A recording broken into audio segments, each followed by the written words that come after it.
नमस्कार, मैं हूं श्वेता सिंह। पोल खोल कार्यक्रम में आपका स्वागत है। आज हम बात करेंगे कांग्रेस पार्टी के महागठबंधन के बारे में। आखिर क्यों कांग्रेस पार्टी और विपक्ष ने यूपीए का नाम बदलकर डॉटेड इंडिया रख लिया, जिसके पीछे क्या कारण है, ये जानना बहुत जरूरी है आपके लिए। जिस यूपीए महागठबंधन की वजह से विपक्षी पार्टियों ने 10 वर्षों तक देश पर राज किया हो, जिस यूपीए महागठबंधन में कांग्रेस पार्टी के नेता मनमोहन सिंह को 2 बार प्रधानमंत्री बनाया गया हो, आखिर उस नाम को बदलने की आवश्यकता क्यों पड़ गई। यूपीए नाम कांग्रेस और विपक्ष के लिए लकी रही है। फिर सवाल ये उठता है, विपक्षी महागठबंधन ने यूपीए से नाम बदलकर डॉटेड इंडिया क्यों रखा। आपके मन में आ रहा होगा कि महागठबंधन का देश प्रेम जग गया है, शायद इसलिए यूपीए से डॉटेड इंडिया नाम रख लिया। हम कुछ तथ्य आपको बताएंगे जिससे आप खुद समझ जाएंगे कि सच्चाई आखिर क्या है। अब हम आपको बताएंगे यूपीए सरकार का रिपोर्ट कार्ड।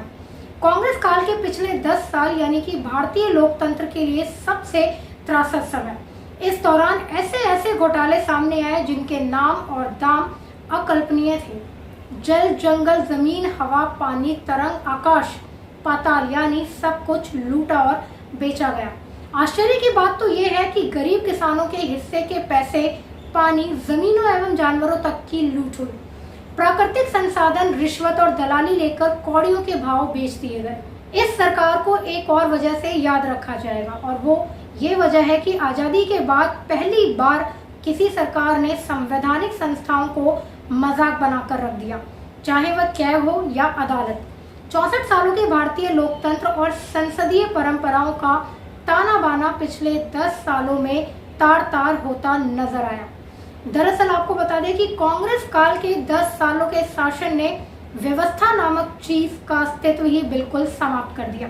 विधायिका एवं कार्यपालिका तो मानो लकवाग्रस्त हुई हो। न्यायपालिका का इकबाल भी कई बार खतरे में पड़ता हुआ दिखाई दिया। जानते हैं कांग्रेस काल के 10 सालों के दौरान हुए 10 महाघोटालों को। सबसे पहले बात करते हैं कोयला घोटाले की। दुनिया का यह चौथा सबसे बड़ा घोटाला था। जब देश को इस बात का पता चला कि देश में 26 लाख करोड़ रुपए का कोयला महाघोटाला हुआ है, तब शायद ऐसा किसी को यकीन ही ना हुआ हो। यह रिपोर्ट किसी अनुमान पर आधारित बिल्कुल नहीं थी, बल्कि आपको बता दें कि संसद की एक स्थायी समिति की रिपोर्ट पर आधारित थी।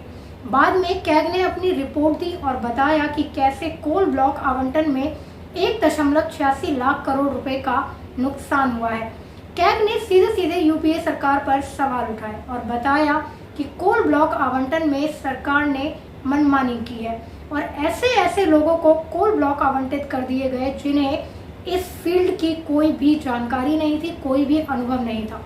संसद में पेश कैग की रिपोर्ट में जुलाई 2004 से हुए 142 कोल ब्लॉक आवंटन से 1.86 लाख करोड़ रुपए के नुकसान का अनुमान लगाया गया। रिपोर्ट में यह भी कहा गया कि 2004 से 2009 के बीच कोयला खदानों के ठेके देने में न केवल अनियमितताएं बरती गई, बल्कि बहुत ही कम दामों पर और बिना नीलामी किए ही कोल ब्लॉक आवंटित किए गए। इस पूरे प्रकरण में सबसे महत्वपूर्ण तथ्य ये रहा कि इस घोटाले में प्रधानमंत्री का नाम भी आया। उन पर यह आरोप था कि जब वह कोयला मंत्रालय संभाल रहे थे तब भी कोल ब्लॉक आवंटित किए गए। जाहिर है कोयला मंत्री रहते हुए उनकी भी जिम्मेदारी इस घटना को लेकर बनती थी। बहरहाल जब सुप्रीम कोर्ट ने खुद इस मामले में दिलचस्पी दिखाई और मामले को अपने हाथ में लिया, तब जाकर कार्यवाही शुरू हुई और कुछ कोल ब्लॉक निरस्त किए गए। फिलहाल मामला अदालत में है, अंतिम फैसला आना अभी बाकी जरूर है। 2G स्पेक्ट्रम घोटाला स्वयं में एक अद्भुत घोटाला है। इसमें क्या बेचा गया और क्या खरीदा गया, यह आम आदमी को समझ में नहीं आ सकता।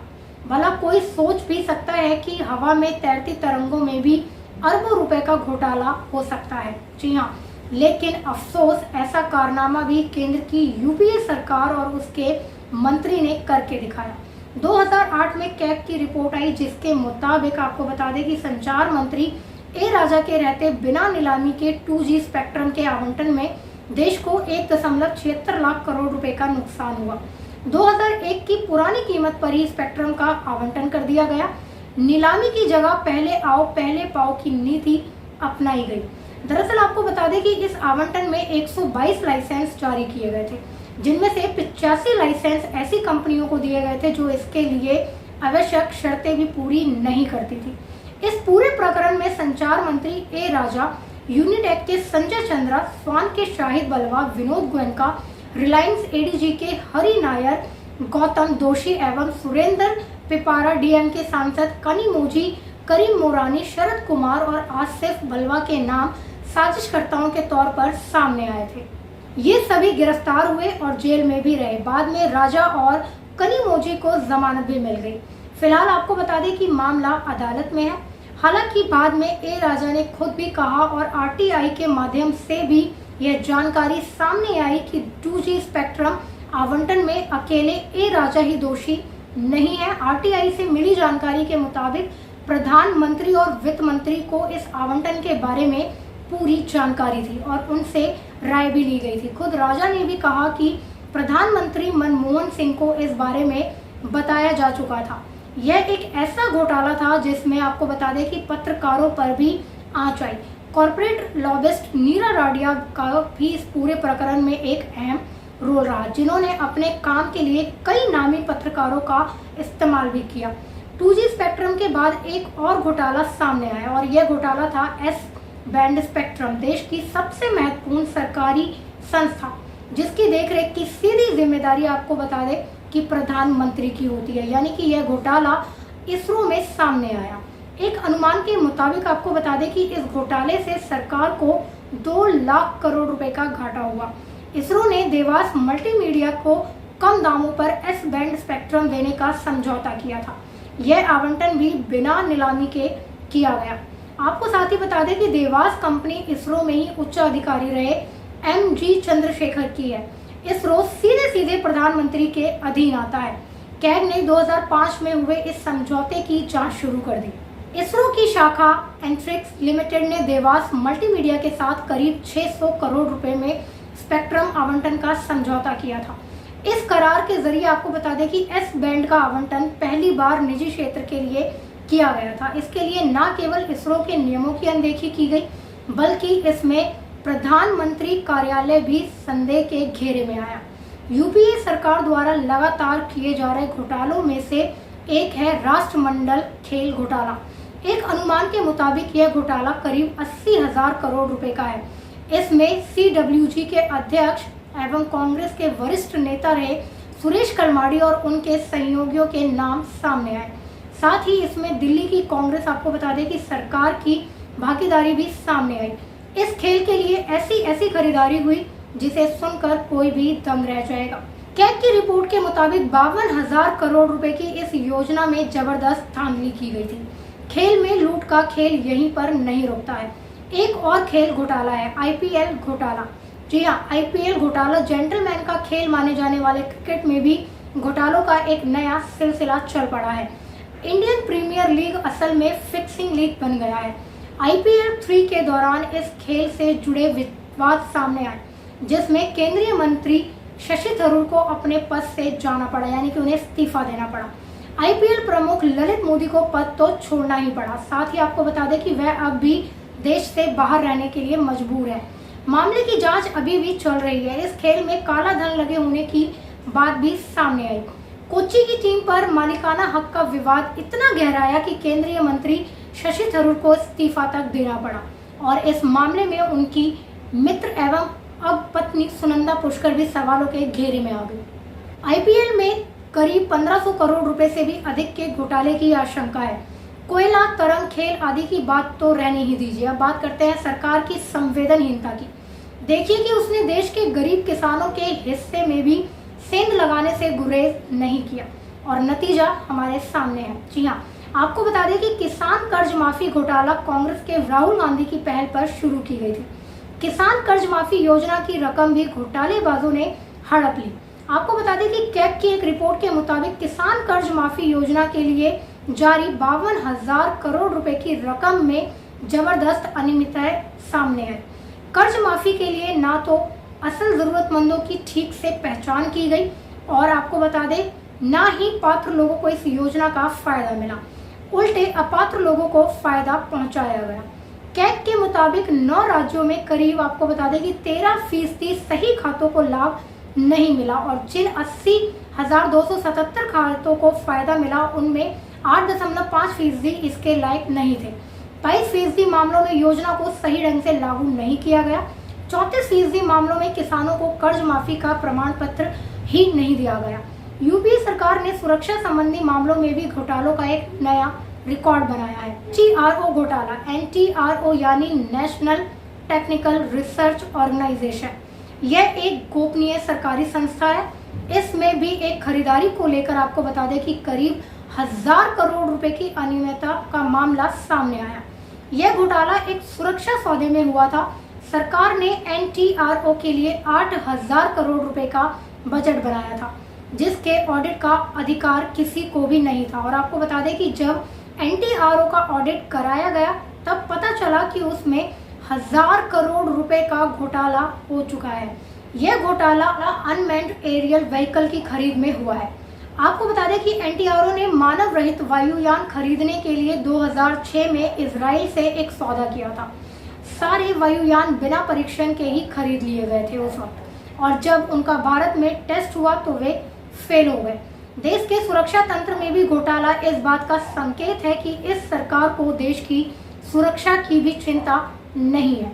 स्कॉर्पियन पनडुब्बी एवं टाटा ट्रक सौदे में दलाली, यह बताती है कि इस देश में होने वाला कोई भी रक्षा सौदा दलालों के बिना नहीं होता, यानी इस देश की सुरक्षा दलालों के भरोसे ही चल रही है। पिछले साल कुछ दस्तावेज सामने आए जिनके मुताबिक आपको बता दें कि वर्ष 2000 और 2004 में करीब 2000 करोड़ रुपए के दो समझौते अमेरिकी नागरिक एलन एवं अभिषेक वर्मा के बीच हुए। कथित तौर पर यह पैसा अभिषेक वर्मा का था, जिसके प्रबंधन की जिम्मेदारी एलन की थी। एलन अमेरिका में अटॉर्नी है। 2010 में दोनों के बीच मनमुटाव हो गया तो अभिषेक वर्मा ने एलन को पैसे वापस करने के लिए नोटिस भेजा। जब एलन ने कोई जवाब नहीं दिया तो अभिषेक वर्मा ने अमेरिका में ही एलन के खिलाफ केस दर्ज कराया। अब सवाल यह है कि अभिषेक वर्मा के पास 2000 करोड़ रुपए आखिर आए कहां से? इतनी बड़ी रकम का स्रोत आखिर क्या है? क्या अभिषेक वर्मा ने इसकी जानकारी किसी टैक्स अथॉरिटी को दी है? स्कॉर्पियन सौदे में जो दस्तावेज सामने आए हैं उनसे साफ होता है कि अभिषेक वर्मा 4% दलाली की मांग कर रहा था। आपको बता दें कि रक्षा सौदे की दलाली में अभिषेक वर्मा का कद इतना बड़ा है कि दुनिया भर में किसी भी रक्षा सामग्री बेचने वाली कंपनी को मदद की जरूरत होती है तो वह सीधे अभिषेक वर्मा को ही ढूंढती है। चाहे अगस्ता वेस्टलैंड को हेलीकॉप्टर सौदे में मदद चाहिए या फिर जर्मनी कंपनी IRAD का नाम ब्लैक लिस्टर से हटाना या फिर इजरायली टेलीकॉम कंपनी ECI को एंटी डोपिंग शुल्क वापस कराना हो, इन सारे गैर कानूनी कामों के लिए कंपनियां अभिषेक वर्मा को ही तलाशती हैं। नेवी वार रूम लीक मामले में कई ईमेल सामने आए हैं जिनमें स्कॉर्पियन डील के 18,000 करोड़ रुपए में से 4% कमीशन की बात सामने आई है। थेल्स कंपनी के सामने आपको बता दें कि अभिषेक वर्मा ने खुद को कांग्रेस का प्रतिनिधि बताया था। इसके अलावा टाटा ट्रक की खरीदारी में तो कई पूर्व सैन्य अधिकारियों की भी संलिप्तता सामने आई है। आपको बता दें कि सीबीआई ने कई रिटायर्ड वरिष्ठ सैन्य अधिकारियों से पूछताछ भी की है। इस घोटाले की गूंज अभी देश में सुनाई नहीं दे रही है, लेकिन आपको बता दें कि यह घोटाला अब तक के सारे घोटालों का रिकॉर्ड तोड़ देगा। यह घोटाला कम से कम 48 लाख करोड़ रुपए का है। यह थोरियम घोटाला है। भारत में आपको बता दें कि थोरियम का सबसे बड़ा भंडार है। दक्षिण भारत के समुद्री किनारों पर थोरियम फैला हुआ है। दुनिया के दूसरे देशों में थोरियम पत्थरों में पाया जाता है, लेकिन सिर्फ हमारे देश में यानी कि भारत में ही यह साधारण बालू में मिलता है। इसका खनन एवं इसे जमा करना आसान है और यह सस्ता भी है। कांग्रेस की अगुवाई वाली यूपीए सरकार ने आज थोरियम लूटने की खुली छूट दे रखी है। समुद्र तटों से निजी कंपनियों द्वारा आपको बता दें कि थोरियम की लूट हो रही है। 30 नवंबर 2011 को कोडिकुरेल सुरेश ने लोकसभा में प्रधानमंत्री से सवाल पूछा और ये सवाल था कि देश से जो मोनाजाइट निर्यात किया जा रहा है क्या उसमें किसी कानून का कोई उल्लंघन हुआ है या फिर नहीं।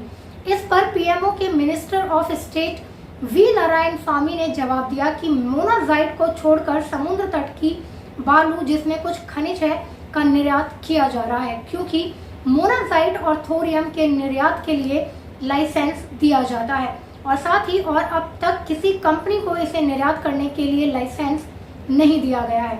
डिपार्टमेंट ऑफ एटॉमिक एनर्जी ने 6 जनवरी 2006 को कई दूसरे खनिजों को अपनी सूची SO61E से हटा दिया और निजी कंपनियों को उन्हें निर्यात करने की छूट दे दी। लेकिन क्या सरकार को यह पता है कि देश से मोनाज़ाइट का निर्यात हो रहा है? आपको बता दें कि एक रिपोर्ट के मुताबिक 2004 में जब मनमोहन सिंह की सरकार बनी तब से अब तक 2.1 मिलियन टन मोनाज़ाइट भारत से गायब कर दिया गया है। मोनाज़ाइट उड़ीसा, तमिलनाडु और केरल के समुद्र तटों पर मौजूद बालू में पाया जाता है। मोनाज़ाइट में करीब 10% थोरियम होता है। इसका मतलब यह है कि करीब 1,95,000 टन थोरियम गायब कर दिया गया है। यह घोटाला रिलायंस और केजी बेसिन से जुड़ा हुआ है। सरकार पर रिलायंस को फायदा पहुंचाने का आरोप है। आरोप का आधार CAG रिपोर्ट है। सरकार पर आरोप यह है कि उसने जानबूझकर रिलायंस को फायदा पहुंचाया और इससे देश को बहुत बड़ा आर्थिक नुकसान हुआ है। ये नुकसान 2G स्पेक्ट्रम घोटाले से भी बड़ा है। जी हाँ, आपको बता दें कि रिलायंस कंपनी पर सरकार ने दरिया दिली का इजहार कुछ ऐसे किया कि कृष्ण गोदावरी बेसिन की गैस की कीमत तय करने के लिए सचिवों का एक समूह बना। पिछले कैबिनेट सचिव के M चंद्रशेखर इसके अध्यक्ष बनाए गए। आंध्र प्रदेश के पूर्व मुख्यमंत्री YS राजशेखर रेड्डी की 3 चिट्ठियों को आधार बनाया गया था। आपको बता दें कि रेड्डी का सुझाव था कि सरकारी कंपनी NTPC से रिलायंस को $2.97 प्रति MMBTU गैस मिलती थी। यह दर वैश्विक प्रतिस्पर्धा के जरिए तय की गई थी, इसलिए इसे ही बाजार दर माना जाए। इस समूह ने यह भी कहा कि गैस की कीमत अगर $1 भी बढ़ती है तो रासायनिक खाद सेक्टर का खर्च बढ़ेगा, जिससे सरकार पर कई हजार करोड़ रुपए की अतिरिक्त सब्सिडी का बोझ आएगा।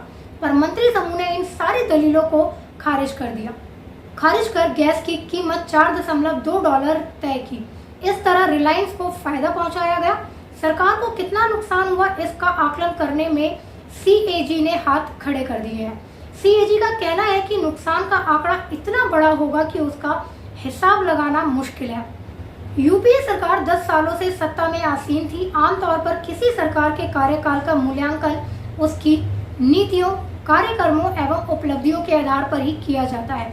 लेकिन कांग्रेस यानी कि यूपीए सरकार के साथ ऐसा नहीं है, क्योंकि यह इतिहास की एक ऐसी सरकार के रूप में जानी जाती है जिसने लोकतंत्र को लूट तंत्र में बदल दिया।